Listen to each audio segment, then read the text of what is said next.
YAI-NGANG machu asi Manipur da khaknatana malengi mafam mayamada khangnariba amadi sizinariba chunjaki machana mani hairiba machu asi slow poison habadi tapna hu olai haina report ama lakpa hanakta thenare khurumjari ma'am ngasi gi video asidi aikoina chunjaki machana moina sizinariba YAI-NGANG gi powder habadi aikoina machu haina khangnariba posak asi tapna hu olai hairiba potopi asi gi matangda mayang ni mafam da gyan ta na bagi damak semjariba video mani mayam lo faw ting bidana wafam asi mun khamin kis aikoina YAI-NGANG machu asi sanga na chungba amadi atay engjang na thongba matamda machu fajana bani amadi hauna bani haiduna miyam na fajana pam na sizinariba yamna maru oiba engjang na thakna ba polama makak oiri masida sinatana aikoi culture gi oinadi laitin na chungbagi thabak kaya amada sizinaba su thengne kudam oina aikoina amam matheng da chathokpa matamda YAI-NGANG amadi maitana siba loinaraga chatlu haiba ipa ipuna haibiram mapokta kaya asi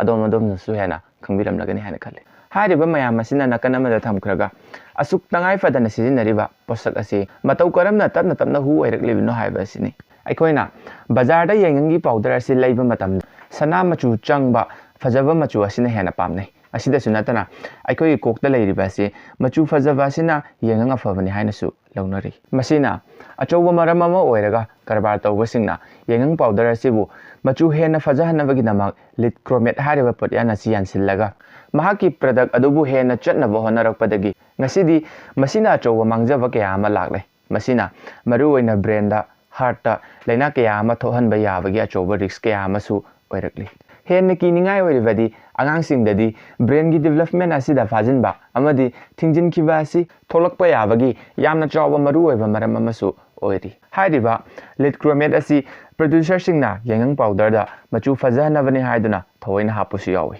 masida natana accidentally powder oina batakhaiba matamda natragana packaging matamda matomda form tawkhiduna yawkibasu yawi masigi matangda US based environmental health non-profit organization amana 2018 da Bihar gi mafam khara da leiba miyoi singda hairiba lit asi e da chang ka hena yawba thengnarapadagi thijinba matamda khanglai madudi makoina toina khwaidagi chang wangna sizinariba turmeric powder aduda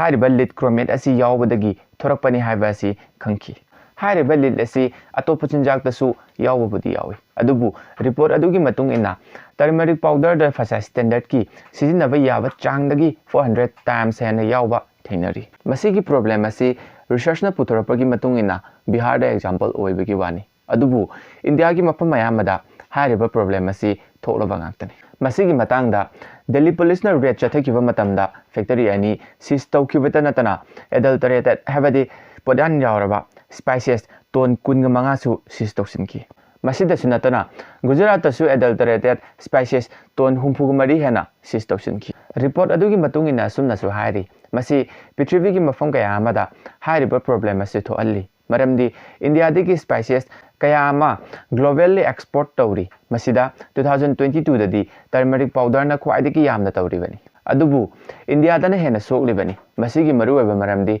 India dadi awareness haba se asuki matik wali masida natana machu fajabada hena mina pamnai maram masina suni masida natana ida lit chang wangkhalapagi problem asi petrol na su thoalli loinana pen habadi rang anauba taibagi manamdagi su thoal adubu khwaidagi chang wangni yawriba sidi aikoini sizinariba turmeric powder asida yawba thengnai Manipur da amuk yengsi aikoigi sidadi local gi product na namna sizinnabanina thoina sokloidra haina khanjai tawbatabu import torokba poyan yawba product oiba taragadi tapna hairiba chaithengase soidana makki phanglakani mayam section bio losilakba asida video asibu mayamna informative oikanbi taragadi channel su subscribe tawbiram loinana video asibu like tawbu kawbiram